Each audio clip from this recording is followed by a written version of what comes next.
Hey guys, welcome back, and I know this video might not get as many views as some of the other topics that are out there right now floating around the interwebs, but that's okay. I feel like it's something that we need to stay on top of, and of course we're seeing more and more information come out every single day about this.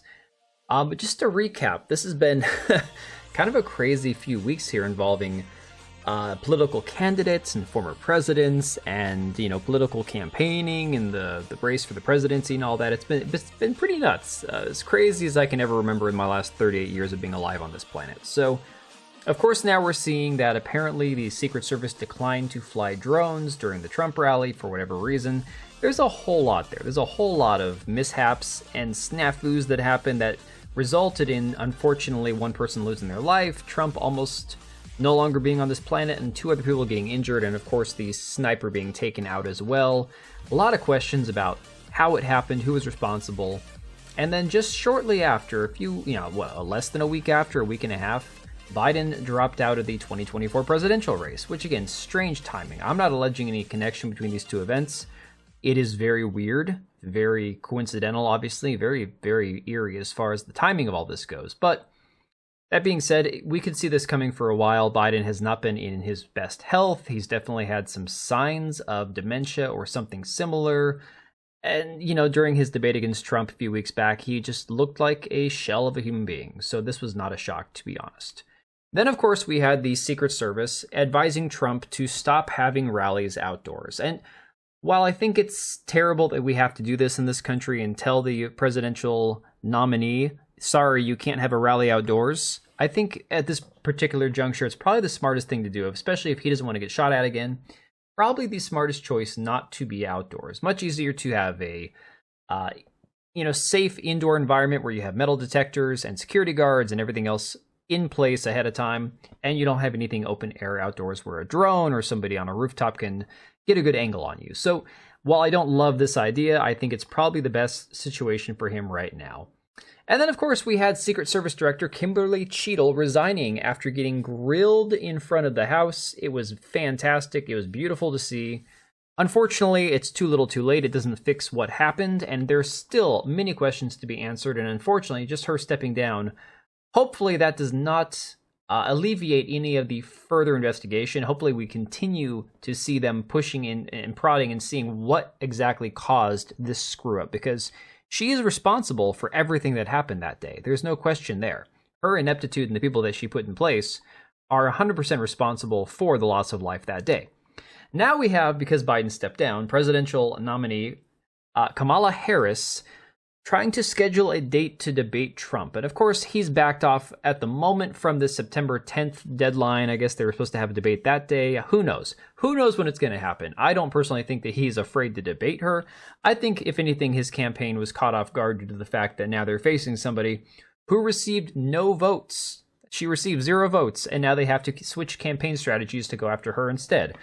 Again, it's really tough when you're going up against somebody who was selected, not elected. It's an unfair advantage, but it is what it is. This is politics, and they just have to be ready for that. So all those things have led up to where we are today, where we've kind of heard less and less about the gunman. We've heard less and less about this person, Thomas Crooks, who tried to take Trump out. And the initial thought from a lot of people was, oh, well, he was a registered Republican. Surely he was a conservative. He was a right-winger. Look, he used an AR-15. He had to be some crazy right-wing lunatic, right?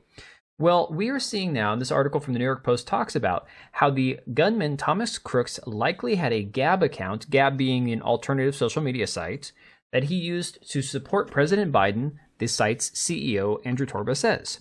So the article says, the gunman who tried to assassinate former President Donald Trump appears to have used the controversial alt-right favored social media platform Gab to spread messages in support of President Biden.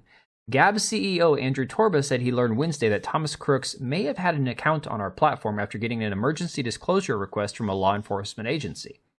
The account at Epic Microwave, which the CEO stressed he has been unable to confirm was definitely Crooks, posted on the site 9 times total. Apparently, it says, while the account made very few posts on the site, the majority of them were in support of President Biden, said the CEO of the platform. A number of posts in particular expressed support for President Biden's COVID lockdowns, border policies, and executive orders. Now, without being necessarily too biased one way or the other as far as politics go, because I know that people of all shapes, sizes, race, and creed span the political spectrum. I get that. But this person looks like a masker. They look like they've been quadruple vaxxed. If I'm going to make a, just a prediction about somebody, I'm going to say he's had at least 3 doses. And of course, you can see the article goes on to say, in one, the poster mocked someone sharing an election projection, writing in February 2021, didn't you also think Biden would lose in a landslide? Yeah, I would not be very confident in your election predictions. In another thread, the user defended Biden's border policies with a study that compared crime statistics for undocumented immigrants, legal immigrants, and American citizens in Texas. In quote, Biden executive orders don't incentivize human trafficking as human traffickers aren't interested in citizenships. Likewise, the majority of illegal immigrants are not criminals, and in some some studies show lower rates of crime committed by these individuals. So clearly, if this is him, he was pro open borders, he was pro the shot, he was pro, Biden's general policies that we've seen over the last 4 years. Let's see, it says it is also unclear if the extensive path to citizenship is in fact effective at routing out potential bad actors, hence why there is a review of that system, the user added. Torba, again the CEO of Gab, says he was disclosing this information at significant personal and business risk. If the past is any guide, defying the DC consensus by publishing the first definitive evidence that the shooter was a Biden supporter, something Democrats and their media allies have tried to cover up and deny at every turn, has a high probability of resulting in significant political and media backlash, he wrote. And I think that that's a very legitimate take, to be honest. Again, this has been a line of conversation, of dialogue that people have been fighting over massively since this happened, is which side is to blame. And of course, if it is verifiable that this was his account and he clearly is in support of Biden and Biden's policies, this is not a good look for, well, I guess it doesn't matter for Joe at this point because he's stepped down. So at this point, it would be Kamala Harris's problem. Crooks 20 opened fire with an AR-15 during Trump's campaign rally in Butler, PA. Of course, we already know that. Authorities have yet to elaborate on a motive for the attack. I mean, I always find it funny, especially when these articles put that they don't have a motive. It was a political assassination. The motive is pretty obvious. He didn't like the guy enough to want to end his life. It always makes me crack up, it's just pathetic. Of course, the article here goes on to say that it was briefly forced offline, Gab was, in 2018 after it emerged that it had been used by crazy guy Robert Bowers to spread anti-Semitic hate before he ended the life of 11 people at a synagogue in Pittsburgh. Even then, Andrew Torba had pressed the importance of his site's free speech message. The answer to bad speech or hate speech, however you want to define that, is always more speech, and it always will be. And again, I agree with that. And again, I don't have to always agree with everything everybody says online. I don't need everyone else out, online to agree with everything I say. It's okay to have different opinions. It's okay to say things that make people mad or that you might think are abhorrent. If you don't call for violence, and if you're not explicitly harassing or trying to dox somebody, free speech is free speech, whether you like someone's opinions or not. That's unfortunately and fortunately the way our society is supposed to function. So I think it's going to be very curious to see how this all shapes up, what the truth behind this situation is, who this social media account actually belongs to, and what the story is behind what motivated this guy to do what he did. Because again, yes, obviously, he went out of his way to try to end Trump's life. There's no question. Clearly, that is a motive in itself. But I am curious about who he had connections with. I mean, they're even saying that he had a visit from somebody who was very close by to an FBI office multiple times. Very curious. So I want to know what you guys think about all this.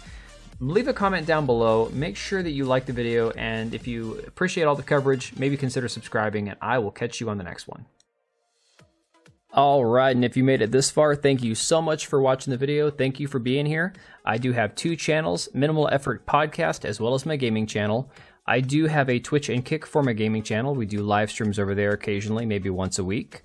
And then if you are in the market for a new PC, make sure to check out Meta PCs. Click the link I have down below. Use code TBO at checkout for a special discount. Thanks again for watching, and I'll see you next time.